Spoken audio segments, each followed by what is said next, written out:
Hi everyone, welcome today. We're joined here with Amit DSouza to go over an introduction to Cert Manager. So this is quite a cool project that we've both worked on before. It solves a lot of great problems. So if you think about traditional infrastructure and certs, like how many times would you see production certs expiring?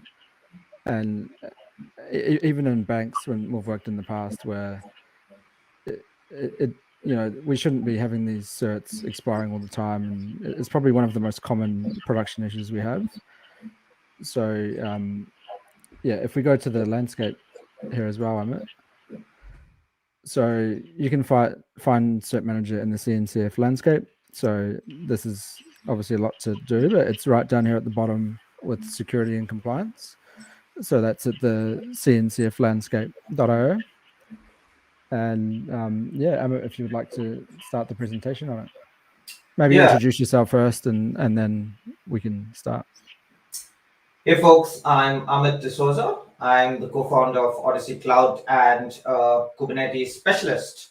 Uh, so Cert Manager is a pretty awesome tool which I've been using and Brad has been using in the past few years. As he mentioned, you never want a certificate to expire. You always want your websites to have TLS and SSL, etc.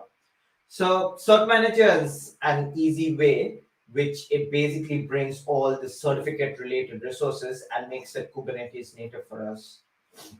So this is what we are going to cover today. Why do we need Cert Manager? One is ensure your certificates and all are Kubernetes native, as well as you don't want them to expire. They should be auto renewed. And it's always a bonus if they are free. So that's where Let's Encrypt comes in. And we'll cover the Cert Manager overview, introduction to Cert Manager, and any Q&A which you all have. I like what you say about free. That's a very good point as well, because I've seen people buying 500 US for a certificate, Yeah. and they can get pricey very fast. And Cert Manager is a great way to save cost, and also for people adopting Kubernetes.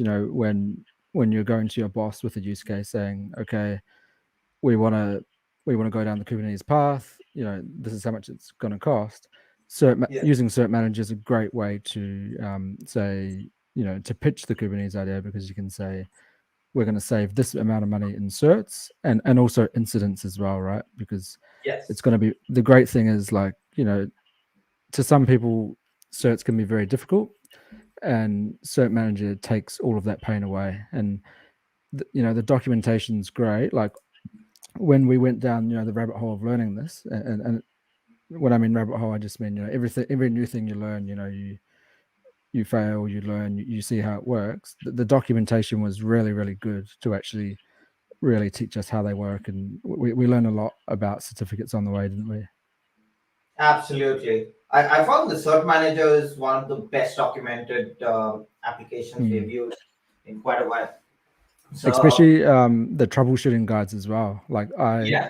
I had to troubleshoot quite a few times, and it gives you step by step, working, generally when you solve a problem, you solve top down or bottom down, Yeah. bottom up, and it will just give you detailed steps of what you need to solve, and it's guaranteed that you'll solve your problem if you follow those guides.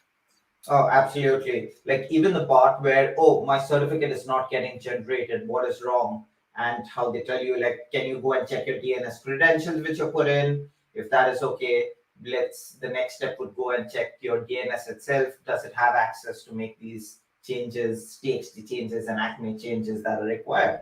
So definitely, I agree with you.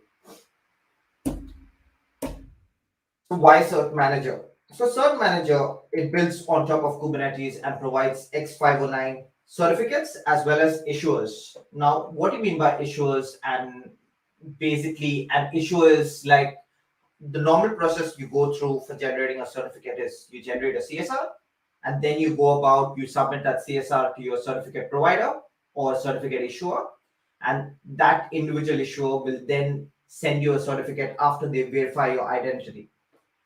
Now, what happens with Cert Manager is that whole thing disappears. The whole process is automated and it becomes very easily auditable. You can see exactly how to make your changes and what changes happen. So if you go through the Cert Manager documentation, you will notice that Cert Manager has a lot of options in terms of what you can use in order to generate certificate or the issuers. So we use Let's Encrypt very heavily. That is in order to generate all your TLS and SSL certificates when you are using website online. My current client has over 200 microsites. So imagine generating or paying for a certificate for each and every one of these microsites, right? It gets expensive very fast, as you mentioned, Brad. And the Let's Encrypt staging is good as well, because when you are like, remember a couple of times we've burnt our certificate quota by month when we're Yes. debugging and testing. So it is good to have the staging issuer as well. So Yeah. you can have a production issuer and a staging issuer. So when you're testing, you use staging, and then when you're ready to go to prod, you can simply use the production cluster issuer. Yeah. But So even in issuers, as you mentioned, right, you have the option of cluster issuer or namespace issuer. So if you have multiple developers and you don't want all of them to use the cluster level issuer, you basically can create an individual issuer in their namespace and tell them, hey man, you can use this specific issuer within your namespace. So that way you can ensure that everybody is only using the respective issuers created for them. do you think that the most common use is they would do a cluster issuer because it's easier, or what are you generally seeing? What people are Uh, doing? I have mainly seen cluster issuers used very heavily, but I can Mm. imagine that, say, if you have a multi-tenant namespace, right? Like you have so many different clients who you're providing for, etc. Then in that case, you would probably want to go the issuer route because, say, your client provides their own issuer, and based on that issuer, then they generate their own certificate. Each of them will have their own separate passwords and all. So it Yeah. depends on whether it's multi-tenant or not, I would say. And I guess like we talk about production issuer and staging issuer, you can still have the option of doing the self-signed certificate as well, can't you? Yes. So the Yeah. self-signed certificate will, nowadays, one of the issues I've faced is the browsers pretty much tell you, oh, this certificate is not trusted if it's a staging or a self-signed certificate. Mm. And it doesn't let you move ahead, especially Chrome. You have to change certain settings under the hood to let you go ahead, but that should be fine on a development level where you are just playing around and releasing, like, say, 25 different changes to figure out and ensure all your settings are correct. Mm. The HashiCorp Vault option looks quite cool. I haven't actually used that before, but I imagine that HashiCorp would be like a CA, like Let's Encrypt. Is that correct? Yes, I've not used Yeah. it as well before, the HashiCorp Vault bit, but as far as I've read up on it, it's basically like a CA, like a Mm. cluster issue. Yeah, that should be something we Again, should check out. Venafi is another one which I've not used. Mm. Yeah, me neither. I haven't actually heard of it, to be honest. So that would be a good thing to follow up on to check it out. Absolutely. So these are all the ones Cert Manager provides us out of the box. So one is the self-signed, one is the CA, Vault, Venafi, External, and Acme. The one I use most actively is the Acme one. And more recently for Linkerd, I've started using CA. CA is basically to generate your root certificates, etc. What I found is Linkerd directly via Helm chart doesn't provide this out of the box, but they give you a walkthrough of how to create MTLS or mutual TLS within your entire Linkerd and how to automate the entire certificate generation so you don't have to manually do it every year. Mm. So that whole process I've managed to take care of using CA by Cert Manager. And generally I use Acme, which I'm going to walk through in the next slide.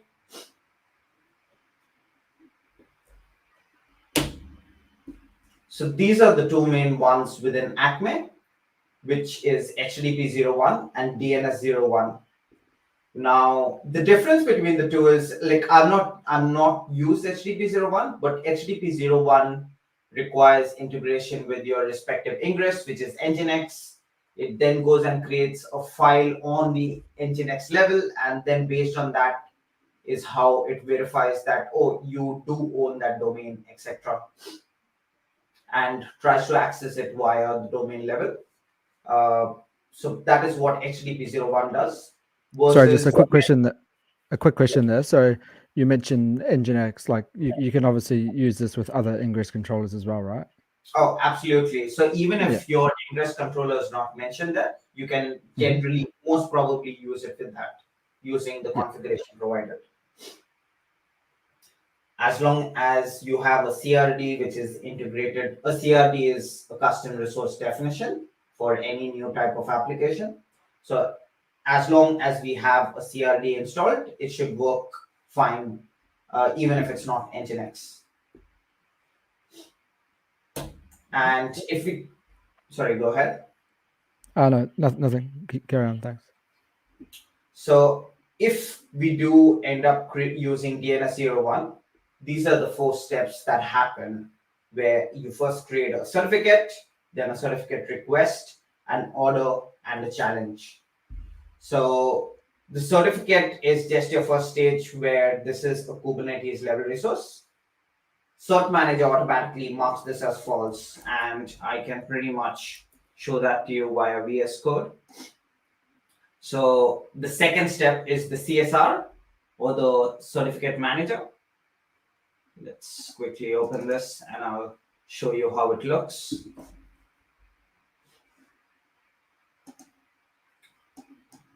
So the other thing is you can install Cert Manager via multiple options. So you either can use a Helm chart, you can use customize. I've used a combination of customize and a Helm chart.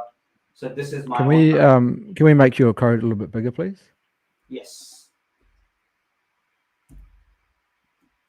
Let me know once it's bigger. If you press command plus, it'll go up. E. That's okay. It's fine. We can still see it. It's okay. Yeah, for some reason, Discord is deciding to. It's all right. A bit slow with me. So this, you can see that the Cert Manager, what I've done is I've created a customization Helm chart, and I'm using customization in order to install this Helm chart. And once this is complete, then in the terminal, you'll be able to see my certificates. So if I do kubectl get cert, certificate request, order, challenge. It's not actually coming up on the screen. Yeah, VS Code is going really slow. That's right. Unfortunately. That's So okay. in the meanwhile, what I can do is I can continue to walk through our setup. Yeah. What we can do is let's finish talking conceptually about it, and then I can actually just use my computer as well. I can walk through it as well on my terminal. Yeah, that'd be awesome. Thanks. Yeah. And just if we go back to the slides, so I guess it's a good thing to note that, you know, we talk about certificate request, order, challenge. Yeah. You don't necessarily have to make these yourself. Cert Manager will do that. So like if you're specifying, okay, I want an ingress object, and then you put, you know, I'm going to use this issuer and that. Sorry, you don't even need to use that. But if you do the ingress, the Cert Manager will take care of all of this for you. Yeah. So generally, I create an annotation for Cert Manager to tell it which cluster issuer to use. And once you create that annotation within your ingress, everything else is taken care of. It goes and creates the certificate. So this is only specific to DNS01 though, not HTTP01, where DNS01 will create all these 4 things for you in the same order. And what that is your certificate request is CSR, which basically replaces what we do. And order and challenge takes care of the part where we used to previously send it to our DNS provider, and they would, or our CA, and they would go and generate and verify us. So this is how Acme verifies it for us, and Let's Encrypt integrates that.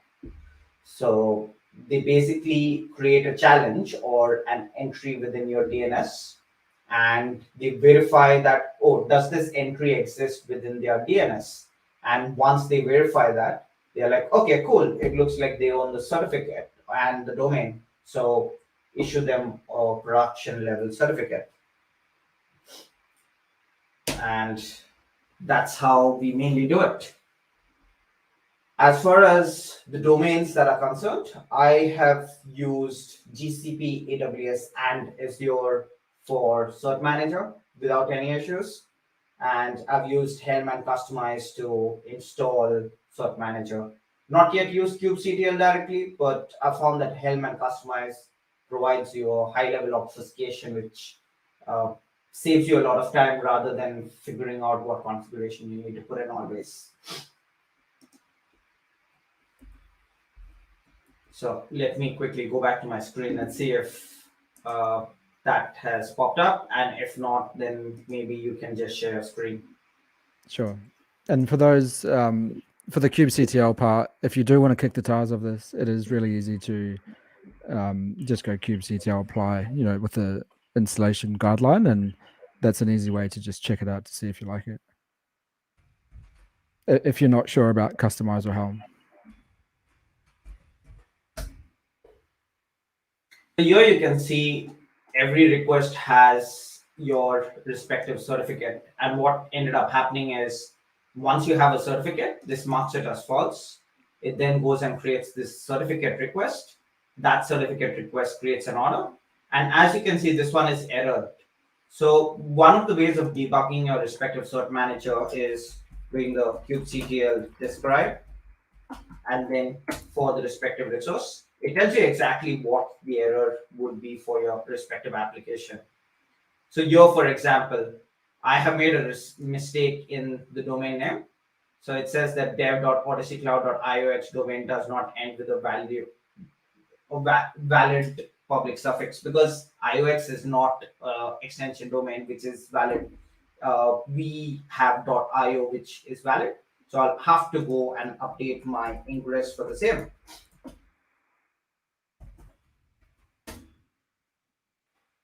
So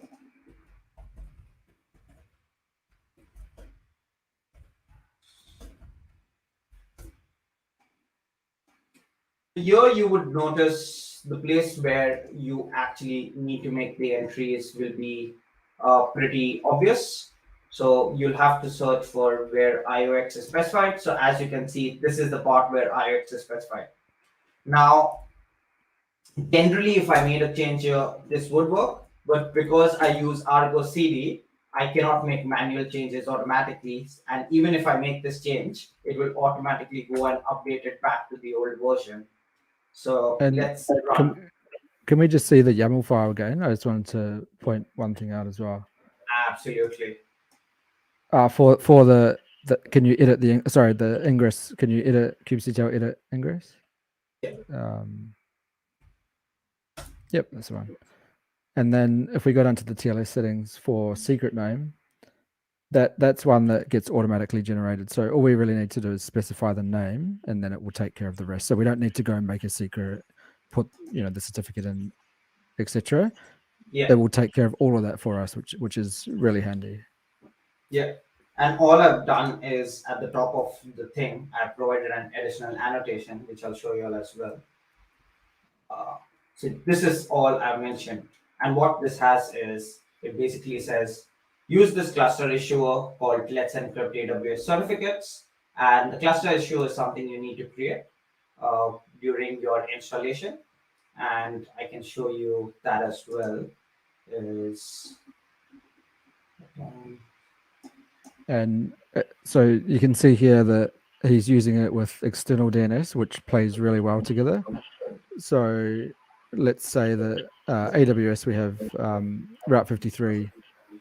The external DNS will take care of all of those DNS entries and work beautifully with Cert Manager. So let's say you have a website, if you use Cert Manager and external DNS, it's all automated for you.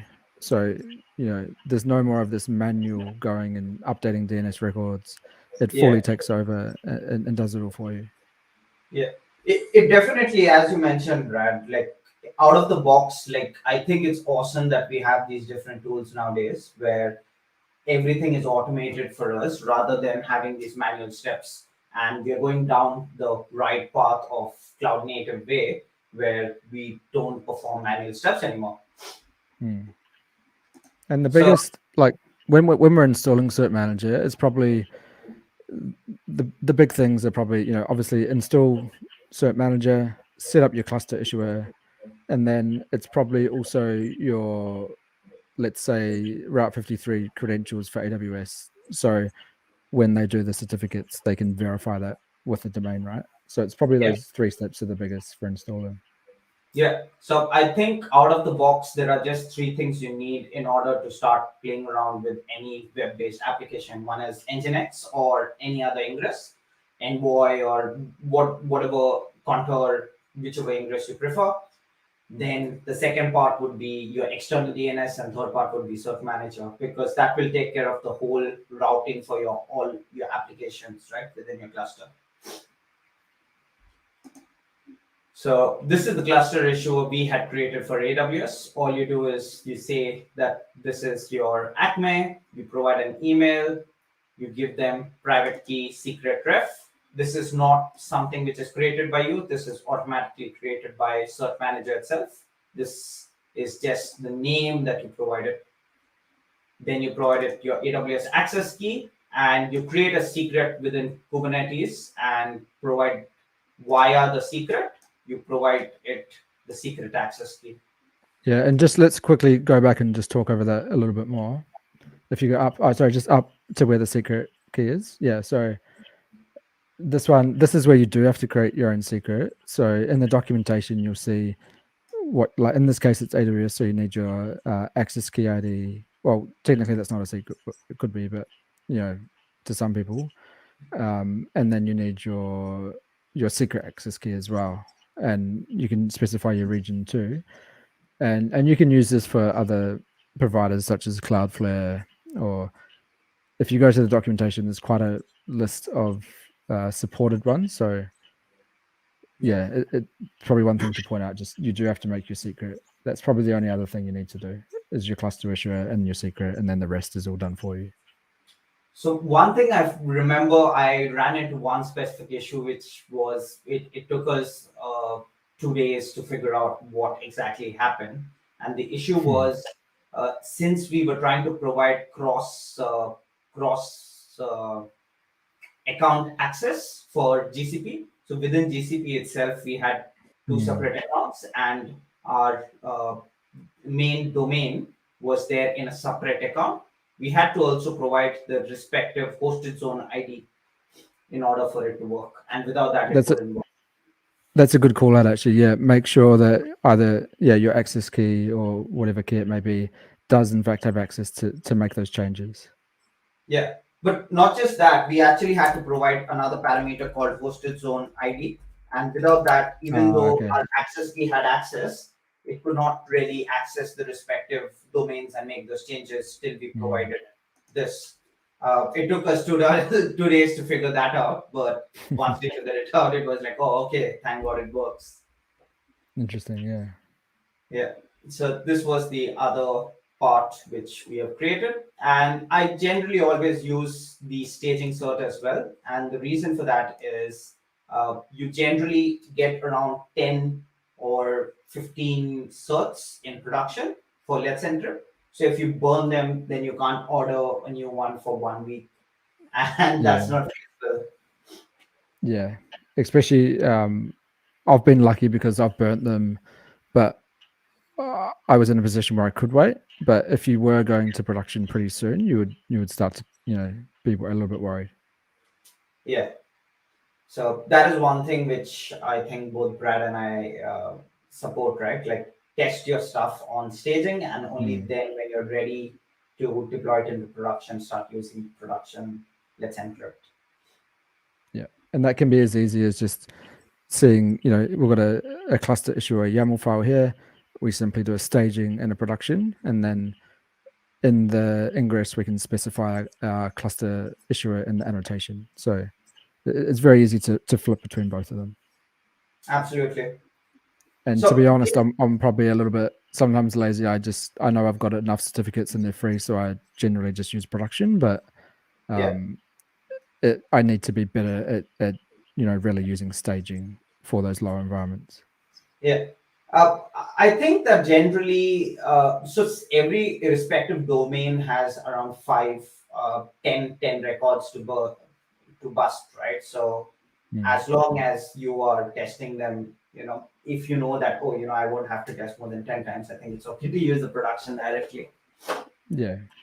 And if we look at like without Cert Manager, imagine all of the work we would have to do, and a lot of people, let's say there was a production incident, people would under pressure, it's a lot of work and stuff to figure out, right? So yeah, a lot of work without Cert Manager to use that.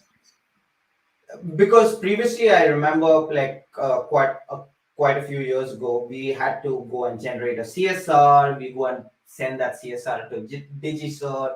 DigiCert then comes back to us being like, okay, here's your new certificate. We have validated it. And 1 year in the future, we have to do the whole thing all over again. So and generally people are like, oh yeah, it's a year away, we don't care. And then no one sits it in a calendar or anything. And then the only reason you know that you need to update it is because the website's not working. Yeah. So I one thing I found that the different monitoring tools like Datadog, Dynatrace, and New Relic, they do help you monitor the certs, but they don't help you renew the certs. So that's Cert Manager provides you a double whammy, where not only is it monitoring it automatically, it renews it for you. You still have the option of monitoring Cert Manager via your respective monitoring tool, and it can let you know that, this particular thing certificate failed with exact reasons why a particular certificate failed, if it does. So that is always an option. So let's take this scenario. We have a certificate. It expires in 365 days or whatever, and then on that day, Cert Manager is going to go make a new one, and then I guess just push the change in, and then you're away. You do nothing at all, right? Yeah, so it does it around 1 to 2 months in advance. So there is a particular configuration you can put in. So it keeps trying to renew it till it successfully cans 2 months in advance, and that is to ensure pretty much that it's not the last day that it tries to renew and it fails, and everybody's like, oh no, the certificate went down. So that is where Cert Manager also helps. So the best part about Kubernetes is Kubernetes takes care of rollouts, right? So till the second new one successfully is deployed, the first one is not decommissioned. Even in a deployment, for example, if my deployment fails, it won't deploy the failed deployment. It will keep the old deployment in there. And that is where Kubernetes is awesome. And one of them, like, I found that Kubernetes takes care of a lot of our issues where reliability is concerned and fault tolerance is concerned. So that is another awesome thing about Kubernetes and Cert Manager used together. And let's say you're a bit freaked out about that whole renewing itself idea, and you want to test it, make a fire drill. Can you specify it to expire in like 2 days and then just watch it do it itself? You can delete the certificate. So that's an option, right? Like if you want to ensure that is my certificate being renewed. I guess so, yeah. You can pretty much delete the certificate and be like, it will recreate the whole thing all over again in order to make sure it's expired and not expired. But apart from that, I've not specifically tried out to, change the expiry of a certificate, but I will have to get back to you on that one regarding any configuration available for that. Yeah, it's just interesting, and because deleting it's technically not expiring, it's a little bit different test case, but I can see it. It's the same thing, but yeah. So the other ones which we had mentioned earlier, right? Like not only AWS, you can also provide your own one for GCP and Cloudflare. And GCP just has a different configuration. So we use service accounts instead, as you can see. And for Cloudflare, you would use your respective Cloudflare email and API secret and your secret key. And it's important to have the right scopes for Cloudflare as well that have the permission to be able to do those changes. Yeah. I think the main thing always goes back to the permissions you have provided your DNS provider and the credentials which you've given Cert Manager. So most of the time, I would, if you're having a failure, I would say go and check the logs of Cert Manager.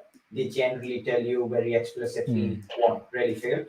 So and it should also have least privilege as well, because you don't want a dev or someone having access on that level to be able to go to different domains and delete. It's quite scary. So the roles should always be least privileged to doing only the things that they need to do. Absolutely.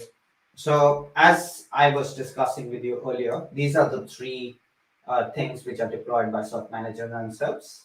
They deploy your Cert Manager CA injector, and a webhook. And generally, when I'm trying to debug an issue, I first do a describe on a certificate, and second of all, I go and check Cert Manager itself. Like you do a kubectl logs, and most of the time it tells you, oh, this particular thing failed, this particular thing passed. So as you can see, a queue no longer exists for Let's Encrypt IO. And the reason can you in Visual Studio Code, can you just get rid of the left tab? So just press the thing at the top, the files. That's better. Yeah, thanks. Yeah. So for example, remember I mentioned earlier that I had IOX there, and even though I made a change manually, it would revert it back, since Argo CD means that you have to make any changes via GitOps. So you have to make that change on my repository level. And since I did not do that, it reverted back, and now I'm getting an error again. So anytime you're trying to debug an issue, 90% chances you can just find it from here without really having to figure out where else should I go about my certificate failing. No matter which namespace your certificate is deployed on, the logs will always be available here. And they've got great documentation of how to troubleshoot this as well. It'll tell you exactly what to do. Absolutely. It's quite impressive. It's quite impressive, actually. And it's actually good to have an issue, because you really learn the whole process of the cert and what it actually does in the back. So starting off with this, might be a little bit of a learning curve, but it is really good to fail, because if you're not failing, you're not learning. If it was too easy, then you wouldn't understand it. Yeah, so it's the same thing about Kubernetes, right? Like if everything is simplified to the extent, then you're not going to remember the commands. You wouldn't know what's going on under the hood. And it's like in that case, you wouldn't learn anything about what's going on exactly. So it's good to always learn those different parts of your application.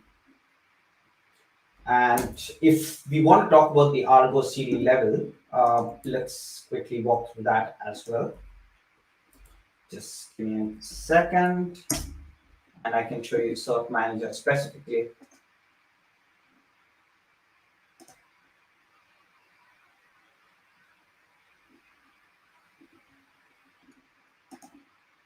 So here you all can see Cert Manager and all the different components which are deployed by it. So that's another reason Brad and I really love Argo as well. It takes care of deployments for you, and that's what we have done for Cert Manager and all our applications which we generally work with.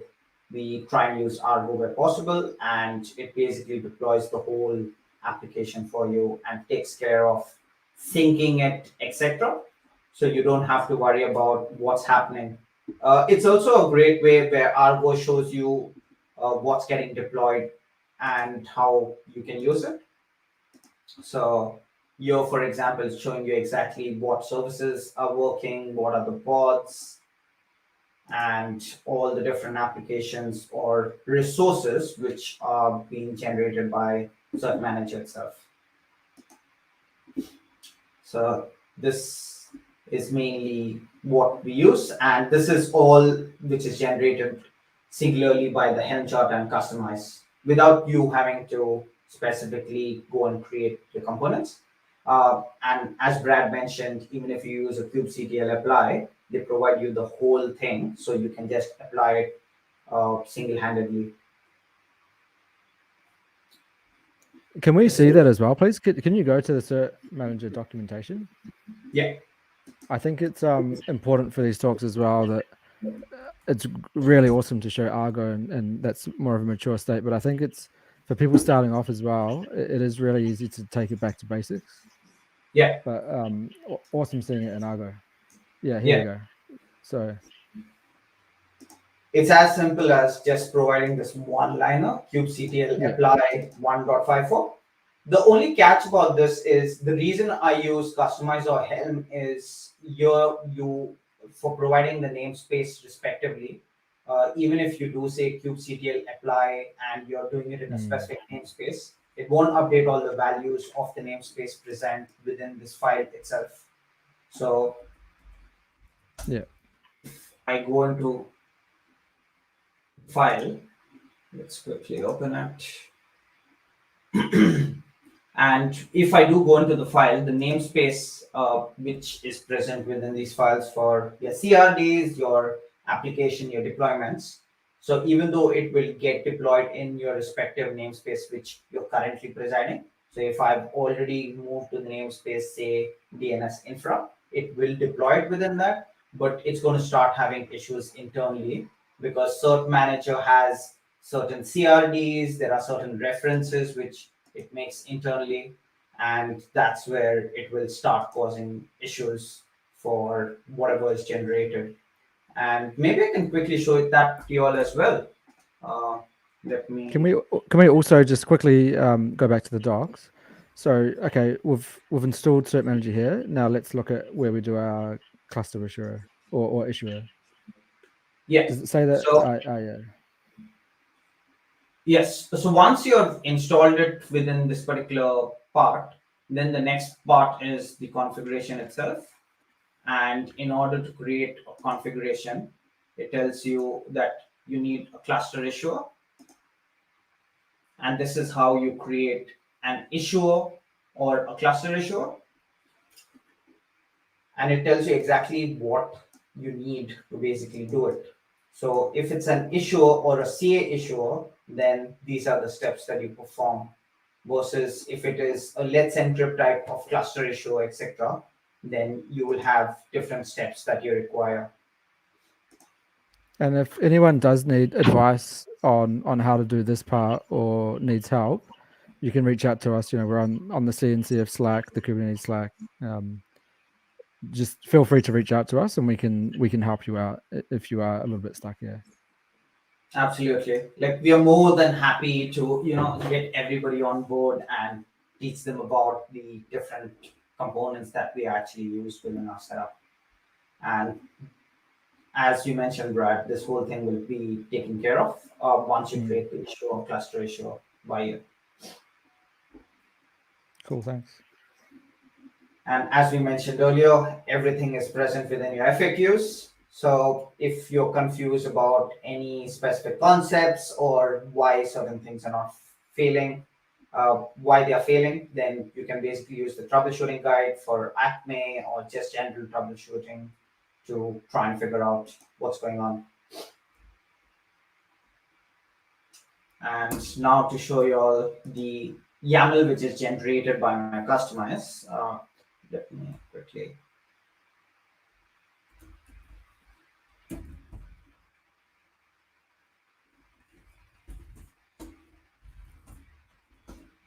So just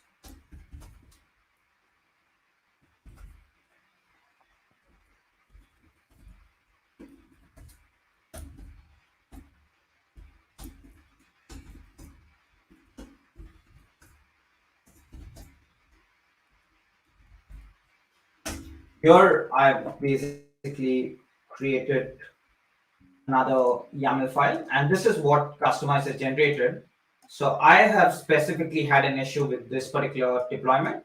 So even if you do change the namespace, the problem is the webhooks URL, which is fed into deployment, has this particular record in it.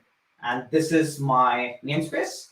So if you do a kubectl apply, unless you're doing it in the default namespace, you will start getting errors here saying that your certificate, your deployed certificate manager on your respective resource, say DNS infra, but your cert manager configuration only allows default.